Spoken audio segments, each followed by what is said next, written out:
Et on reçoit notre invité, le haut-commissaire de la République en Polynésie, M. Dominique Saurin. Monsieur le haut-commissaire Yorana, bonsoir. merci d'avoir accepté notre invitation de ce soir. Un mot, monsieur le haut-commissaire, sur cette cérémonie du 14 juillet, célébrée de manière particulière cette année, aujourd'hui. Et c'était une cérémonie simple, surtout, sans grand défilé, sans réception. C'était comme ça à cause de la situation sanitaire, donc il fallait faire attention. Mais nous avons tenu à rappeler aussi, à célébrer ceux qui s'étaient engagés dans la lutte contre ce virus, contre le coronavirus. C'est-à-dire les mouteuils, des agents des compagnies aériennes, les militaires, les agents du pays, les agents de l'État. C'était aussi un moyen de dire ils ont bien travaillé. Voilà, tout simplement, tout en rappelant aussi les principes de cette grande fête républicaine. C'est une fête aussi, même si c'était un côté moins festif, bien évidemment, aujourd'hui. C'est tout ce qui représente la solidarité républicaine, le vivre ensemble. C'est important aussi. Un changement dû donc à la Covid-19, on continue d'en parler. Monsieur le commissaire, le ciel polynésien s'ouvre donc à nouveau demain. Des tests seront effectués sur les passagers avant l'embarquement, puis une fois leur arrivée en Polynésie. Ces mesures seront-elles suffisantes selon vous pour éviter le départ d'une épidémie en Polynésie ou bien l'apparition de nouveaux cas est inéluctable?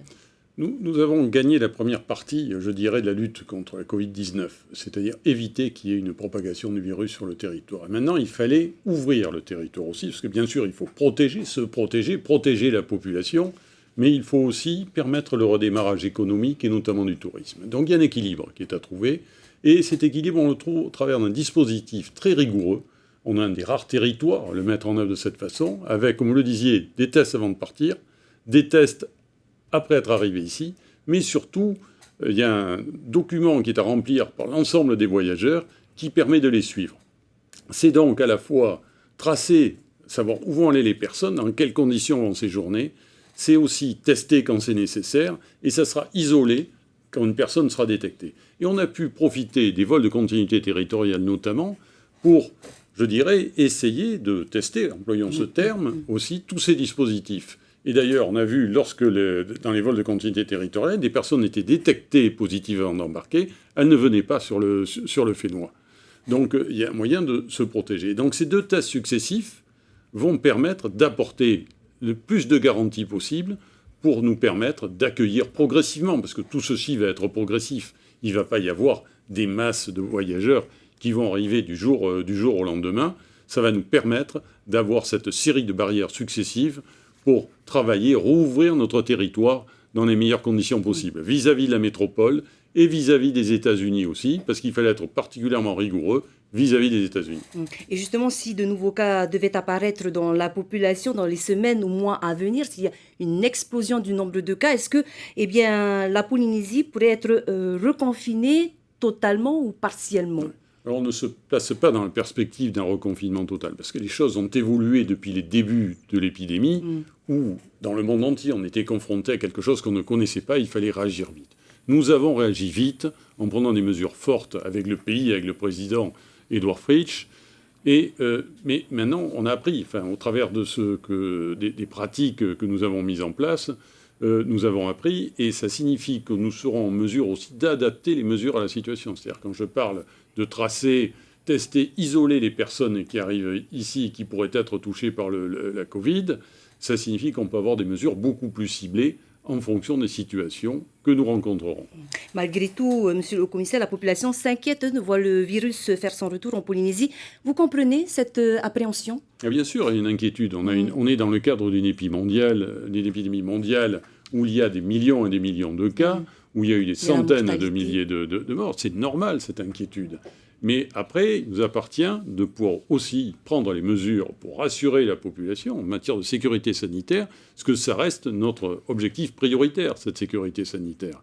Mais il faut aussi que le pays continue à vivre d'un point de vue social, d'un point de vue économique, et le monde entier est confronté à cette difficulté. Mais ce que nous avons souhaité faire en liaison, on travaille très étroitement avec le pays, je tiens à le dire, c'est vraiment des décisions communes que nous prenons. Il s'agissait de s'entourer des plus grandes précautions possibles en matière d'accès de personnes extérieures, qu'il s'agisse de touristes ou nos résidents qui reviennent ici au pays, ou des fonctionnaires qui sont affectés sur le territoire, il faut prendre le maximum de précautions et aussi respecter les gestes barrières. Hein. Ça, c'est absolument indispensable.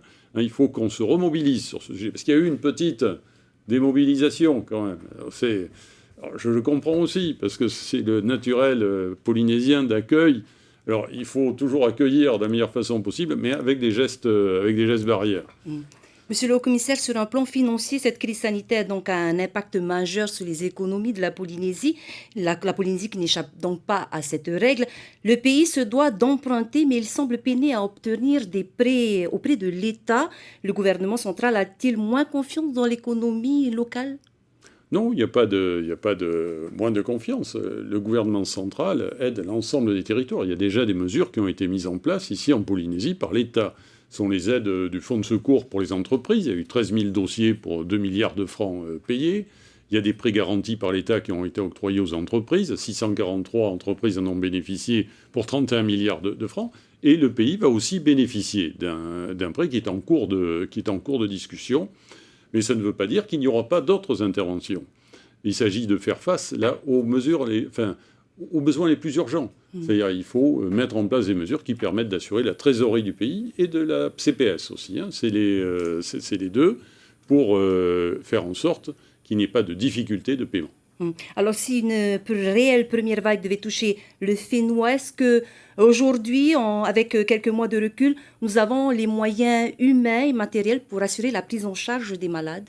Oui, le pays a un système de santé, le ministère de la Santé, l'hôpital. Ici, on menait un travail très important pour s'équiper en nombre de lits, en nombre de respirateurs, en testant de nouvelles méthodes aussi de travail, avec une nouvelle organisation.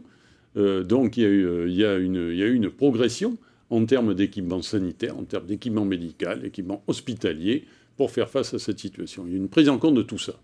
Monsieur le commissaire, dernière question d'ordre politique. Emmanuel Macron a dû reporter sa visite en Polynésie compte tenu de la situation. Savez-vous s'il se rendra en Polynésie avant la fin de son mandat ?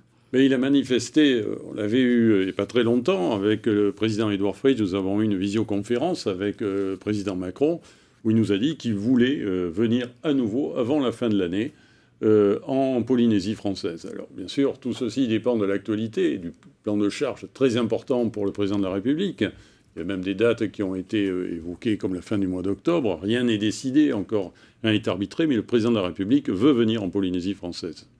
Monsieur le haut-commissaire Dominique Saurin, merci pour toutes ces précisions et d'avoir accepté notre invitation de ce soir. Merci.